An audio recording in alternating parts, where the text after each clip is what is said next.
Hi everyone again. I recognize some of the faces from last year. Appreciate you coming back out, and thank you for the invitation again to present. I can't comment on oil and gas or biomass because I don't have experience in it, but I'm fortunate that I just came back from the Bank of Montreal, or BMO's resource conference annually in Miami, hence why I have a little bit of a tan. And I can tell you that the audience has changed, and this excited me a lot. First and foremost, they were up in attendance by something like 30% in buy-side funds. When I hear that, I usually ask, okay, who are the buy-side funds? Because lots of times they fill them in with private equity players, which to those of us that invest in stocks is not very useful. But it was the increase was with generalist funds globally. So, all of these funds missed the resource move of 2016. They underperformed. They're now looking to get in. Hopefully the pullback that the spaces have been experienced for the last week or so might be that opportunity, and I think we're going to see some exciting times ahead. Those of us that remember us or know us, we are in Colombia. And let me start off by saying Colombia. So I don't know a better jurisdiction in the world to be investing in for gold than Colombia today. This is the richest historical producer of gold in Latin American history. More than 600 million ounces of gold has been mined in Colombia to best estimates. And the exciting part on Colombia is that it was, as most people know, a very challenged place from a security standpoint in the 80s and 90s, and it missed the technological boom of mining as a consequence. So, we're one of a few companies that ventured in when it was still slightly tougher. It's now turned an enormous corner, as most people know, and the culmination of that was the peace with FARC, the largest rebel group in the country. There is now peace. 2 days ago, the FARC turned in all of their weapons. That process is underway, and the country is going to, from an economic standpoint, is going to boom. GDP growth is going to go through the roof. Now, with the introduction, who are we? As most people here know, we're a large, high-grade asset. 10 million ounces almost in all resource categories at approaching 10 grams, almost 4 million ounces of reserves and growing. There are 3 reasons I'm going to show you why this will be a lowest quartile cost mine. The obvious one is the high grade. The second one is the good metallurgy, meaning it's very easy to separate our gold. It's not chemically bonded within any other metals. And the third one is we have a gravity-assisted component to our future mine. Last year at this time, I told everyone we were going to get the final permitting done. There was all these questions about permitting at Buritica, and we successfully completed that permitting on November the 30th. In addition to that, we've raised the debt portion of financing for this mine, $250 million, with a group called Red Kite Mine Finance, who are specialists in this regard.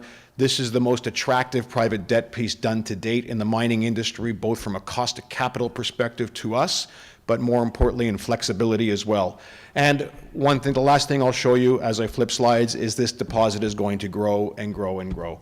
Okay, so Colombia, very quickly, everything we have is 100% owned. I don't have time today to talk about other projects, but while there was problems with FARC, we were busy staking projects in areas that were FARC infiltrated, that were difficult to get to. These areas are opening up, and off record, we can talk, or off this time, we can talk about our Berlin project because it's now, exploration is starting there tomorrow.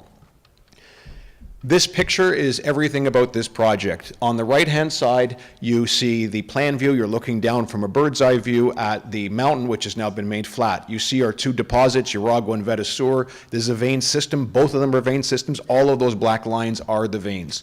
The dimension of each of those vein systems are each approximately about 1.1 kilometer in lateral strike and open to the west by a whopping 1.7 vertical kilometers and open at depth. The image on the bottom left, you're looking at those vein systems inside the mountain. The negative of those vein systems was drilling them, right? We're topographically challenged. Where can we put drill rigs? How do we drill them at good angles?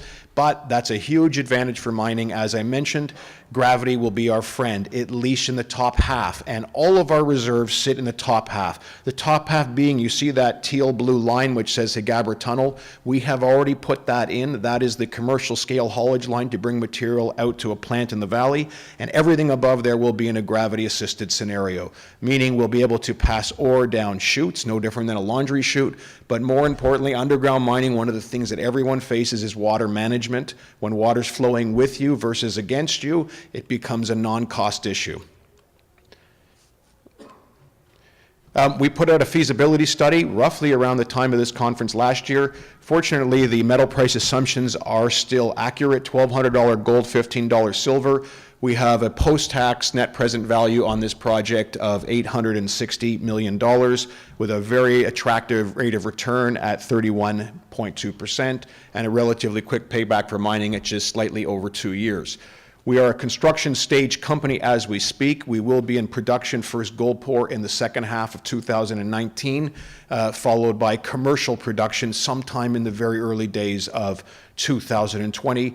We have the full team to build this mine. The project is being led by an individual named Don Gray. Some of you at some point may have been shareholders or are currently of Tahoe. He was responsible for building Escobal in Guatemala, which was one of the few projects a few years ago that came in on time and on budget when all of these mining projects were challenged due to inflation costs. Okay, we're getting back to our roots now. We're going to do something we haven't done in 2 years, starting within the next 30 days, and that is drilling.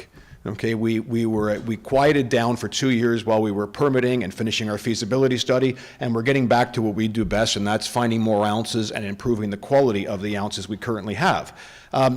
First target is going to be within the reserve envelope. I'm going to show you on the next slide in a minute that we have this good problem where our grade reconciles higher as we get more confident in the quality of the reserves or resources, and we're going to go infill that to try and bring up the grade and add new ounces. Secondly, we have an interesting target at depth, which we're going to do step-out drilling along very shortly. And lastly, we're going to drill the Pinguru and Obispo targets, which you see at the bottom of this image. Those are grassroots targets that we've generated, and I'm going to show you why they're exciting in 1 second. Okay, the top right image is our reserves. The bottom right image are the outlines of the veins from drilling. The red box indicates approximately where the reserves sit. So I mentioned we're in a gravity-assisted scenario. You can see why now when you see that red box, where the ore will fall down and out to the plant. If you look at our grades, it doesn't matter if you look at the top left table, the reserve estimate, or the bottom left, which is the resource estimate. You see a huge jump in grade when we get into the proven category of reserves or measured grade versus the lower categories. We have seen this phenomenon from day one. As sample density increases, grade goes up. There are technical reasons for this to happen. I can't stand here and say to all of you this will continue in the future, but betting on the past is a good way to make money, and that's only what we've seen to date, so I expect it will continue. But at the end of the day, a reserve estimate or a resource estimate is only as good as the person that does the estimation. We actually produce gold here. When we bought this project, it came as a small-scale operating mine, 30 tons per day, let's call it a pilot plant. But if you look at the table in the middle, that's the last 5 full calendar years of production. The grade has been very, very high at approximately 26 grams per ton gold. That reconciles very well with our proven grade at around 21 grams per ton. So we are very confident in our highest categories and expect to see good things from the drilling with regards to grade. Obviously, as most people know, higher grades means more ounces produced means lower costs, and those are winning things that you want to focus on. Okay, I'm going to skip this. I'm just going to move it fast through because we're almost out of time. But we have targets for much bulkier mineralization within the reserve envelope, and that's what we're looking at here. You know, we have been, the last 2 years, I said we haven't been drilling, but that doesn't mean we haven't been doing anything. We have a little mine, and we've been going underground with mechanized equipment and cross-cutting the vein system, and we're finding things that are much wider than individual veins. Things running like 20 to 30 meters at around 10 grams per ton true width. We did it on one level, then we came down, did it again more recently. We put these results out last summer, and here again we're finding zones between 30 and 40 meters true width at 10 grams per ton. This is prime target. It's within the base of the reserves. And why is that important? Because we think we have all of this mineralization sitting between modeled veins. And if that proves out from tight space drilling, we're talking about adding maybe 1 or 2 million more ounces of gold to the reserves that right now is deemed waste. It's mineralization sitting between veins. So that's what the drill program will look like approximately. We'll be doing this on 6 different targets. I'm going to skip this. Okay, the last thing I mentioned, those exploration targets, these are the grassroots targets, Pingoro and Obispo. So you get your bearings. If you look in the top left, you can see the Yaragua and Vetasur vein systems. Remember, I said each of those has about 1.1 kilometers of lateral strike. Well, that mountain range actually makes a horseshoe around the valley and comes back the other side. And the newer targets are Pingoro and Obispo. It's surface work only, but those targets are 10 times bigger than Yaragua and Vetasur. In addition, red dashed lines mean veins. We see other vein systems overlapping at different orientations. There's a prime target. It's part of the same plumbing system, and let's see if we can make a new discovery here. Drilling of this will start in Q3 coming up. That's it, and we're available outside if anyone wants to ask any questions afterwards. Thank you very much.